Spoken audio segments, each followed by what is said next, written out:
the greatest thing that Bulgaria made during the Second World War, it was about the Jewish question. Yes, there were exactly some people that they were with Nazi ideas. There was also some agreements with Ribbentrop and the SS trains. They came here. Yes, there were exactly many concentration camps, transit camps from Yugoslavia, from Greece, but they were not enough for the German machine. So that's why they wanted Jewish people from the Bulgarian king. And everything was completely ready. But there were strikes from exactly the Bulgarian people.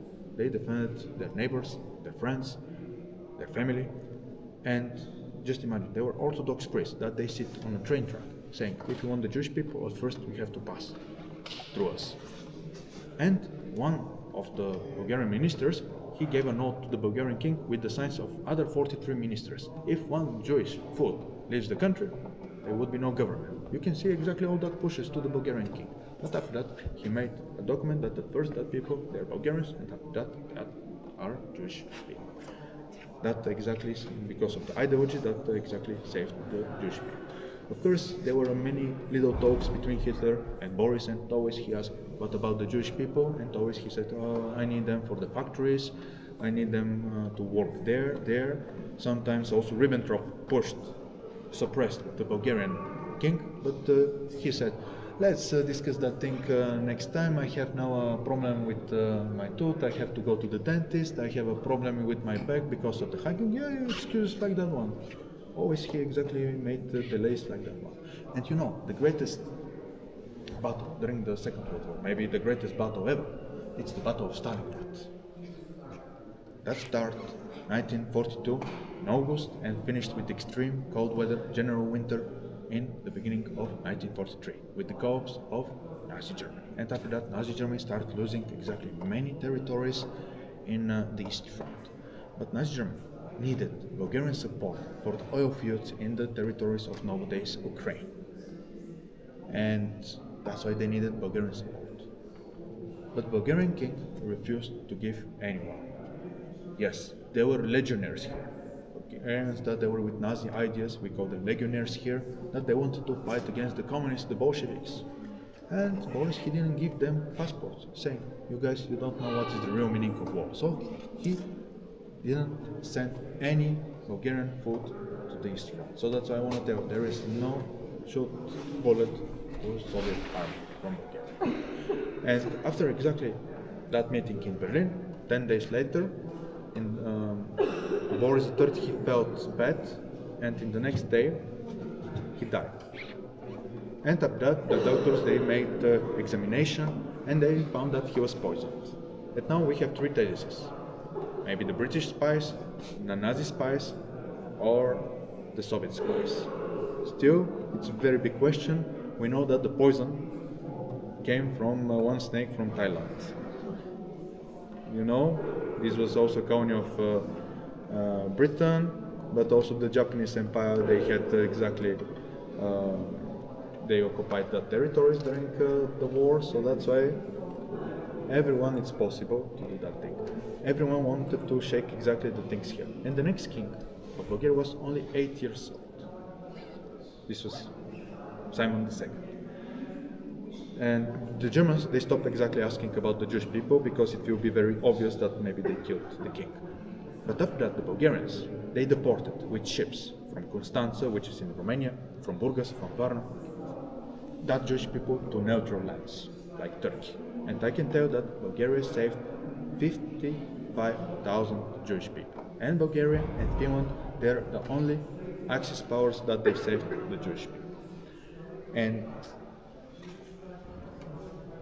why he's here? After the Soviet occupation, you know, the people, they start removing everything with the monarchy, with the old system. So that's why they put explosive charges to his grave. And everything about the kingdom was removed. And after the changes, the people, they start making archaeological excavations in the area where was exactly the royal graveyard, and they found some remains, including also the heart. And because Boris III, he loved so much that place, so that's why the people, they decided to bury him, some of his remains, and the heart exactly here, because He made very difficult decisions in very difficult times. And during the ride I told you about movies, and now we are waiting one movie to be made. We know that the movie director it will be Mel Gibson, and the actor who will play Boris will be Antonio Banderas. Now, I'm not with let's say big expectations because you know it's a very good actor, but he's more Mediterranean, and here you can see how he played with that sharp nose Boris. But we'll see, we'll see. The title it's called The Good King, so that's right. We'll see. Now, go with me. I want to show you over there the icon because now there is no one there. And you can see that it's like a book, and you can see the relics of that.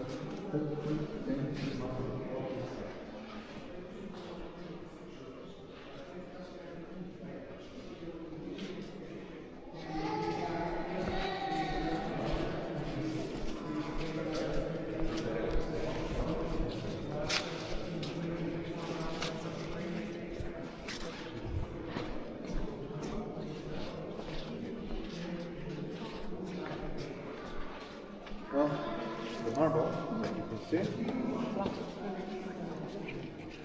Yeah.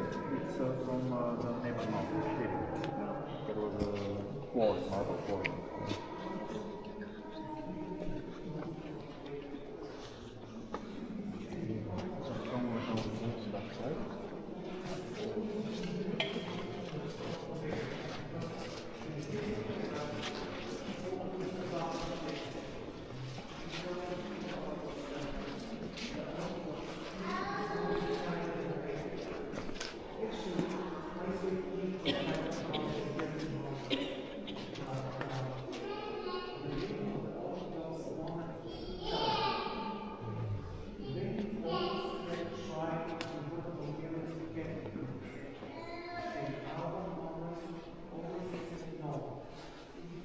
Okay, so we're at the front of the door for the protests.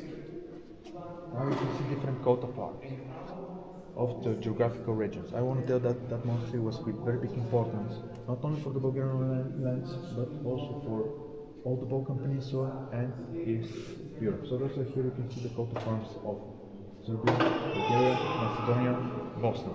On the other side, where is the diaconal icon, we can see Moscow, we can see Russia, Wallachia and Moldavia. This is Moldova and Romania. We can see Herzegovina with Montenegro. And here we can see that two brothers that I mentioned during the ride, Cyril and Methodius, the founders of the first Slav alphabet. And here in the iconostasis, just remember Holy Mother of God and the baby Jesus Christ. I want to mark you something when we go over the exit. I will show you something. Now,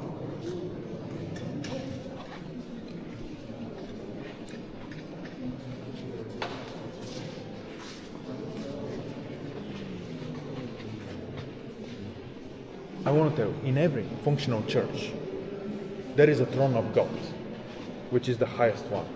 Nobody sits there, and you can see it over there. There are also other chairs that they're higher than the normal, but lower of the God. In the past it was for the royal family, now for the patriarch, the head of the church, and for the bishops and for the archbishops. When we spoke about Christian Orthodox, you can see that symbol. You can see it in every Christian Orthodox country. You can see also how some countries, they put that symbol in their coat of arms, in their flags. In example, Serbia. This is with the meaning, one king in heaven, one king on the land. That's the difference from the idea from the, let's say, for the countries from the West with the Catholic. Let's say that when we jump in medieval times, Papal Caesarism, Pope before the kings. One king everywhere, God, and the messenger of that God was the Pope. So that's why the kings, they were under the service of the Pope. But here, the things in Bulgaria, in Eastern Roman Empire, later in Russia, was different. One king there, one king here. So, Paparism, king before the Pope. So the patriarch, who is the head of the Orthodox Church, it's under the service below the king. So that's why you can see here the power of the king and the power of the God, the power of the church. As you see, there, that's the balance. Below that carpet, it's the coffin with the relics of Saint Ivan of Rio, the founder of that monastery. But now, come with me, where is the exit? I want to show you something there.